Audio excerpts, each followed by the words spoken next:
Chapter 30, Family Companionship. Some parents do not understand their children and are not really acquainted with them.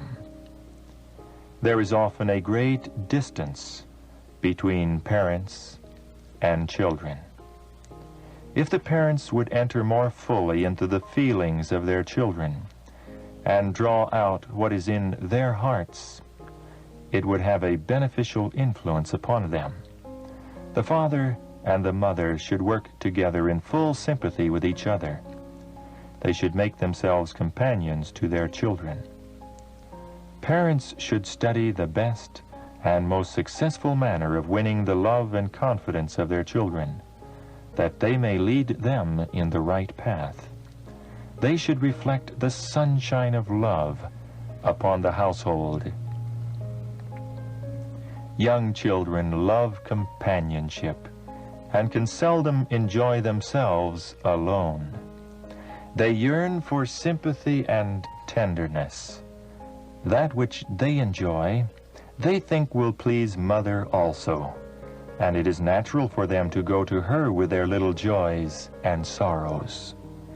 The mother should not wound their sensitive hearts by treating with indifference matters that, though trifling to her, are of great importance to them. Her sympathy and approval are precious. An approving glance, a word of encouragement or commendation, will be like sunshine in their hearts, often making the whole day happy. Parents should encourage their children to confide in them and unburden to them their heart griefs, their little daily annoyances and trials. Kindly instruct them and bind them to your hearts. It is a critical time for children. Influences will be thrown around them to wean them from you, which you must counteract. Teach them to make you their confidant. Let them whisper in your ear their trials and joys. Children would be saved from many evils if they would be more familiar with their parents. Parents should encourage in their children a disposition to be open and frank with them, to come to them with their difficulties, and when they are perplexed as to what course is right, to lay the matter just as they view it before the parents and ask their advice. Who are so well calculated to see and point out their dangers as godly parents? Who can understand the peculiar temperaments of their own children as well as they? The mother who has watched every turn of the mind from infancy and is thus acquainted with a natural disposition is best prepared to counsel her children. Who can tell as well what traits of character to check and restrain as the mother, aided by the father? "No time," says the father. "I have no time to give to the training of my children, no time for social and domestic enjoyments."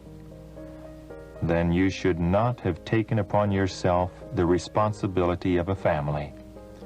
By withholding from them the time which is justly theirs, you rob them of the education which they should have at your hands. If you have children, you have a work to do in union with the mother in the formation of their characters. It is the cry of many mothers, "I have no time to be with my children." Then for Christ's sake, spend less time on your dress. Neglect, if you will, to adorn your apparel. Neglect to receive and make calls. Neglect to cook an endless variety of dishes, but never neglect your children. What is the chaff to the wheat? Let nothing interpose between you and the best interest of your children. Burdened with many cares, mothers sometimes feel that they cannot take time patiently to instruct their little ones and give them love and sympathy. But they should remember that if the children do not find in their parents and in their home that which will satisfy their desire for sympathy and companionship, they will look to other sources where both mind and character may be endangered. Give some of your leisure hours to your children. Associate with them in their work and in their sports, and win their confidence. Cultivate their friendship. Let parents devote the evenings to their families. Lay off care and perplexity with the labors of the day. Counsel to reserved, dictatorial parents. There is a danger of both parents and teachers commanding and dictating too much, while they fail to come sufficiently into social relation with their children or scholars. They often hold themselves too much reserved and exercise their authority in a cold, unsympathizing manner, which cannot win the hearts of their children and pupils. If they would gather the children close to them and show that they love them, and would manifest an interest in all their efforts and even in their sports, sometimes even being a child among children, they would make the children very happy and would gain their love and win their confidence. And the children would sooner respect and love the authority of their parents and teachers. Satan and his host are making most powerful efforts to sway the minds of the children, and they must be treated with candor, Christian tenderness, and love. This will give you a strong influence among them, and they will feel that they can repose unlimited confidence in you. Throw around your children the charms of home and of your society. If you do this, they will not have so much desire for the society of young associates. Because of the evils now in the world and the restrictions necessary to be placed upon the children, parents should have double care to bind them to their hearts and let them see that they wish to make them happy. No barrier of coldness and reserve should be allowed to arise between parents and children.